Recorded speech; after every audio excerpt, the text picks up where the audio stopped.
When you've finished your visit to the Hermitage, there's a very convenient boat service right across the street.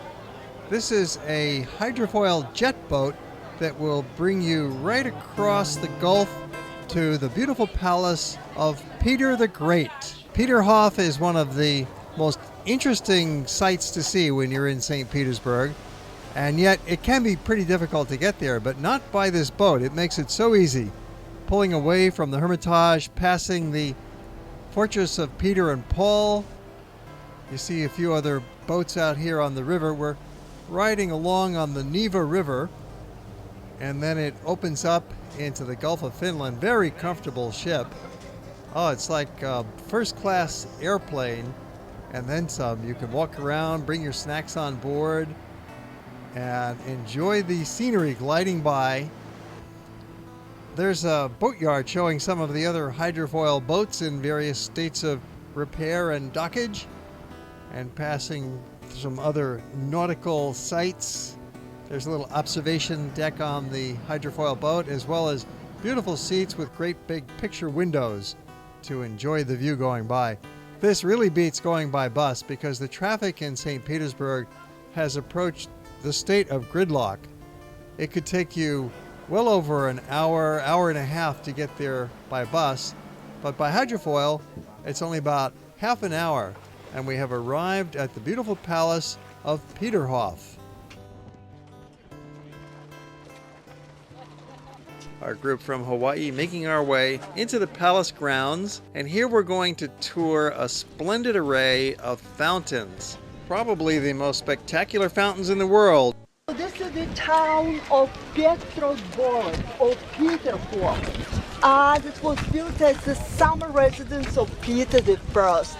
The palace was put under restoration in the 1950s. So the water body here is the Gulf of Finland. And meanwhile, let's keep on moving. We'll walk in the park there.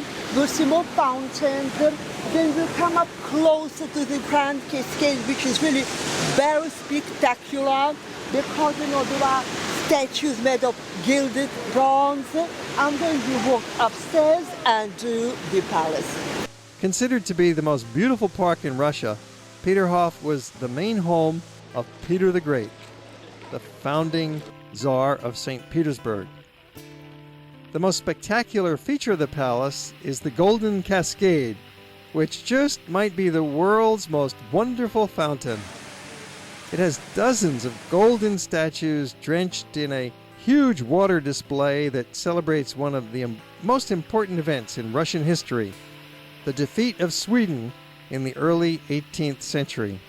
The Golden Cascade is so spectacular that really you should admire it from as many angles as possible to make the most of it.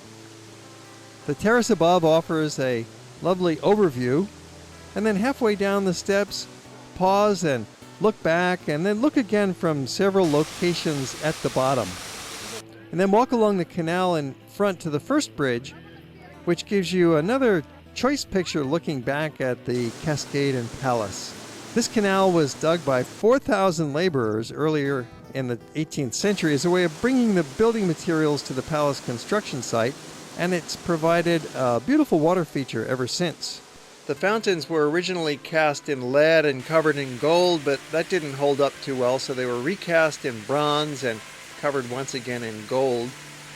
Some of them were destroyed by the occupying German troops, who totally trashed the palace and gardens during World War II, but everything was fully restored a few years after the war. The original water pipes were made of wood, and they functioned quite well, but it was rebuilt 100 years later with metal pipes, and that increased the pressure so the fountains could go that much higher. All fed by gravity. From springs about 14 miles away, a canal was constructed to bring the water to the palace. The cascade is especially brilliant when the sun is shining, so take advantage if you have favorable lighting. But if it's cloudy or partly cloudy, enjoy a walk in the gardens first, then return to the fountains in hopes that the sun comes out. The statues are covered with real gold leaf rather than gold paint, so they shine like the sun. The sight of these dramatic statues many of which are copies of classical and Renaissance sculpture, is framed with tremendous bursts of water erupting all around. Unlike most fountains that you'll see, these are powered by gravity, so they can operate all day long without running up any electrical bill for pumping. Because the water is always flowing, there is a need to maintain these statues with frequent regilding, and so it is a relatively expensive operation. The water comes from the highlands about 14 miles away, and it flows into the system by natural gravity pressure using similar technology that was first created for it in the 18th century when it was built. By contrast, for example, the fountains at Versailles and Paris are artificially powered, and they only run for a few hours on Sunday afternoons.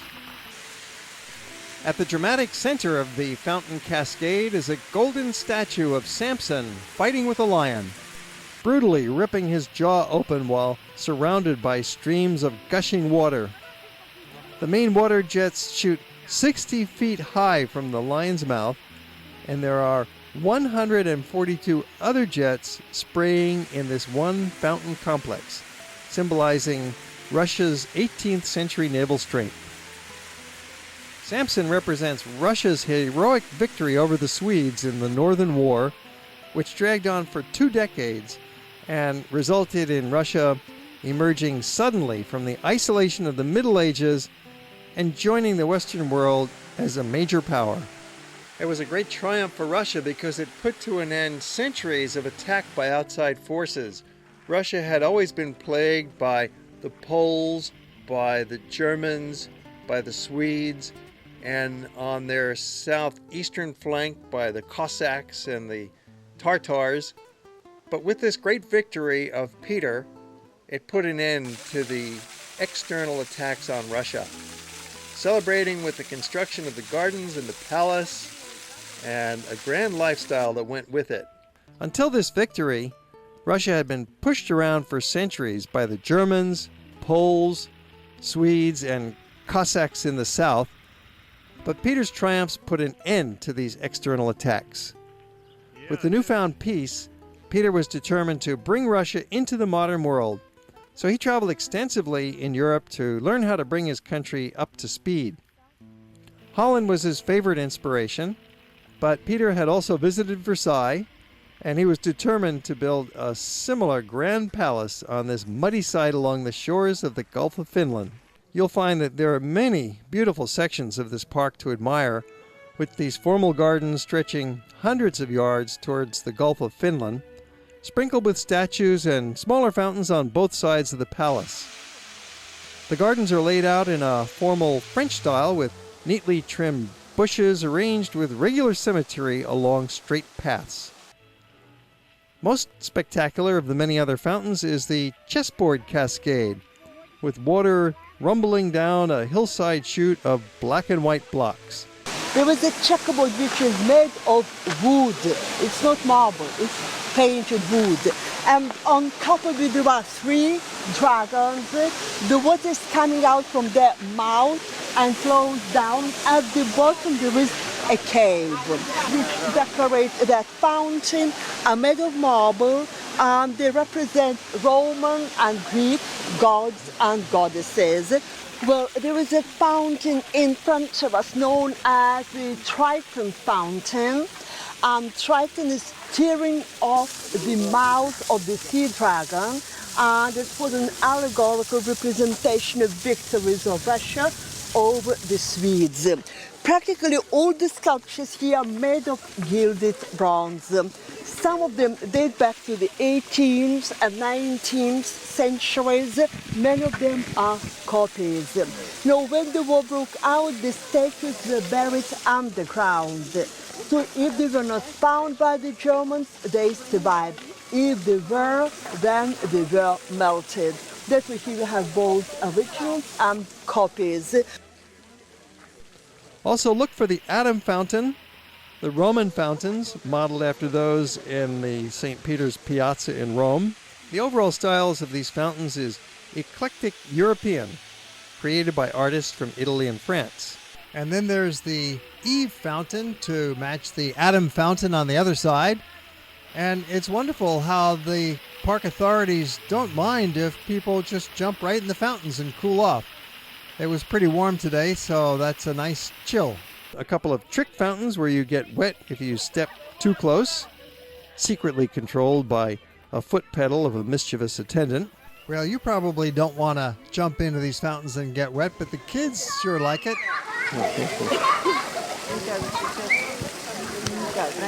Really a kick to watch all of those kids having such a great time, such happy people. The families are there taking care of them, taking pictures of them, and the kids are all just having a blast.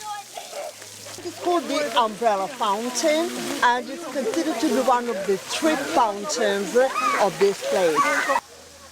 The Umbrella Fountain had a nice little bench right in the middle of it. That would have been a nice spot to sit down on a warm summer day and cool off. And here's a trick fountain that looks like a tree, with branches shooting out spouts of water.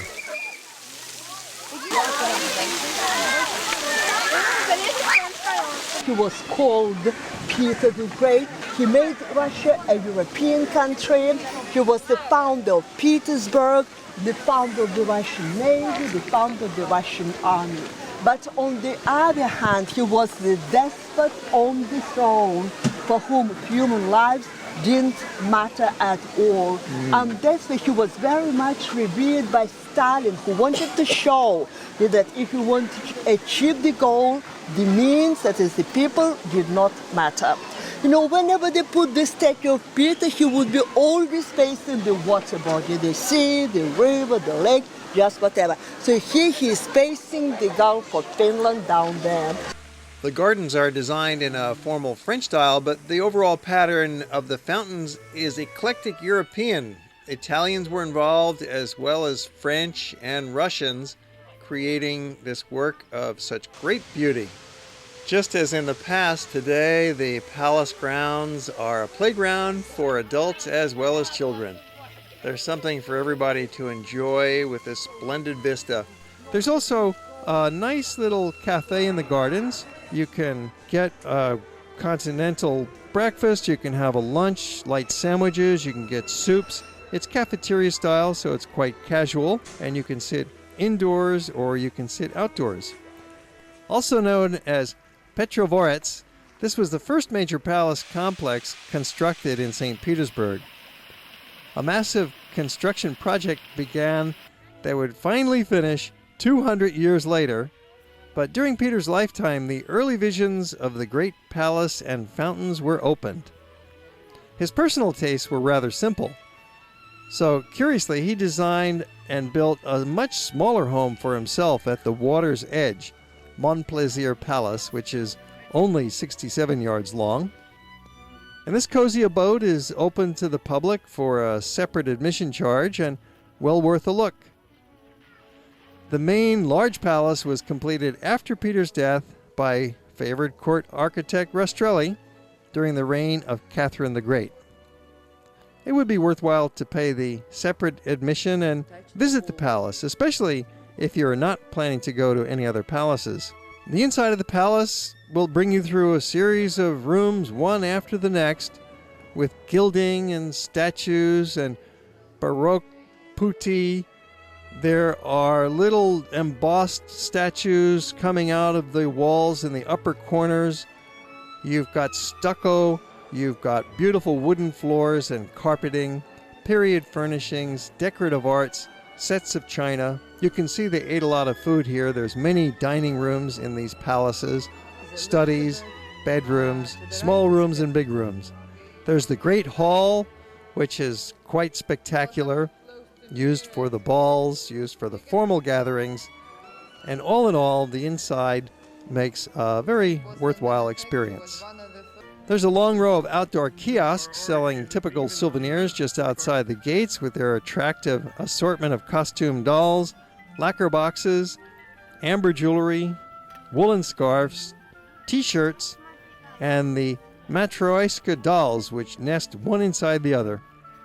You may have been tempted walking past this lineup upon arrival, but shopping is always better after a visit since you don't have to carry the goodies, and you can bargain a lot more effectively when you're on your way out. If you are traveling on your own rather than in a bus tour, you could take the hydrofoil boat service, which connects the palace with the Hermitage in just 45 minutes. You'll find the palace is a spectacular place to visit, but don't come here in the wintertime because the fountains are closed from November through April, and the statues are covered with wood for protection from the harsh weather. When driving from the palace back into town, you pass through some lovely wooded areas in the countryside, sprinkled with small villages and farm plots, but you never actually left the city limits, for St. Petersburg is very large. There are many other reasons not to come to St. Petersburg in the winter. This is one of the world's most northern cities, above Juneau, Alaska, with winter temperatures below zero much of the time, and there is hardly any daylight. For about 1 week, the sun never comes up, and during several months, there is barely a hint of sunshine. You'll have gray, cloudy conditions, a little bit of brightening for a few hours, and then plunged back into the dark night. On the other hand, in the summer, they have very long days, culminating with the famous white nights in late June and the beginning of July, when the sun never goes down. Throughout the summer, it stays light until nearly midnight, which stimulates you to do much more than you normally would after the sun goes down, and these summer temperatures are usually quite pleasant. We find that July is a perfect time to come visit St. Petersburg for all of those reasons, and generally the average daytime high temperature is in the low to mid 80s in July. Quite pleasant. That completes our look for now at St. Petersburg. We'll have more of this great city to show you in later programs on World Traveler.